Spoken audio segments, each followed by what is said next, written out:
ഈ ഫ്രീലാൻസിങ് ചെയ്യുമ്പോഴോ അല്ലെങ്കിൽ ഫൗണ്ടേഴ്സൊക്കെ വരുത്തുന്ന ഒരു മിസ്റ്റേക്ക് ഞാൻ പറഞ്ഞുതരാം.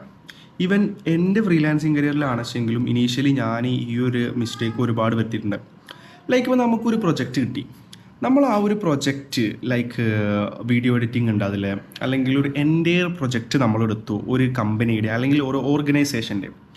സോ അതിൽ വീഡിയോ എഡിറ്റിങ്സ് ഉണ്ടാവും, ലൈക്ക് നമുക്ക് മാർക്കറ്റിംഗ് ചെയ്യാനുള്ളതുണ്ടാവും, ഗ്രാഫിക് ഡിസൈനിങ് ഉണ്ടാവും. അപ്പോൾ നമ്മൾ കരുതും ഈ പൈസ ഒക്കെ നമുക്ക് തന്നെ എടുക്കാമെന്ന് കരുതിയിട്ട് നമ്മൾ എന്ത് ചെയ്യും, ഈ വർക്കൊക്കെ നമ്മൾ സ്വന്തമായിട്ട് ചെയ്യാൻ തുടങ്ങും. ലൈക്ക് വീഡിയോ എഡിറ്റിങ്ങും ഗ്രാഫിക്സും ഈ ലൈക്ക് മാർക്കറ്റിങ്ങും എല്ലാതും. ഈവൻ നമുക്ക് ചെറിയ ചെറിയ കുറച്ച് സ്കിൽ അതിലുണ്ടെന്നുണ്ടെങ്കിൽ, അല്ലെങ്കിൽ ചിലരൊക്കെ ഇത് പഠിച്ചിട്ട് ചെയ്യാൻ നോക്കും.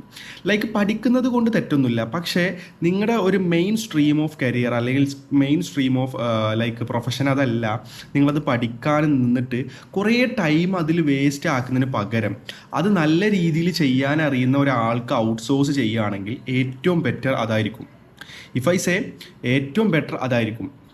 കാരണം എന്താണെന്ന് വെച്ച് കഴിഞ്ഞാൽ ആ ഒരു ടൈം നിങ്ങൾക്ക് നിങ്ങളുടെ കരിയറിൽ ഫോക്കസ് ചെയ്ത്, അല്ലെങ്കിൽ നിങ്ങൾക്ക് അറിയുന്ന ഒരു പ്രൊഫഷനിൽ അത് ബെറ്റർ ആക്കി എടുത്തു കഴിഞ്ഞാൽ നിങ്ങൾക്ക് കരിയറിലാണെങ്കിലും അല്ലെങ്കിൽ ലൈക്ക് മുന്നോട്ട് പോകുമ്പോൾ ഫ്രീലാൻസിങ്ങിലാണെങ്കിലും അത് മെച്ചപ്പെടുത്താൻ പറ്റും. ലൈക്ക് ഇപ്പോൾ നമ്മൾ ഉദാഹരണത്തിന് ഞാൻ പറയാം, നിങ്ങൾക്കൊരു വണ്ടി വാഷ് ചെയ്യാനുണ്ട്. ആ വണ്ടി വാഷ് ചെയ്യുന്ന ടൈം എന്ന് പറയുന്നത് ചിലപ്പോൾ ഒരു 3 hour അല്ലെങ്കിൽ ഒരു 2 hour ഒക്കെ ആയിരിക്കും.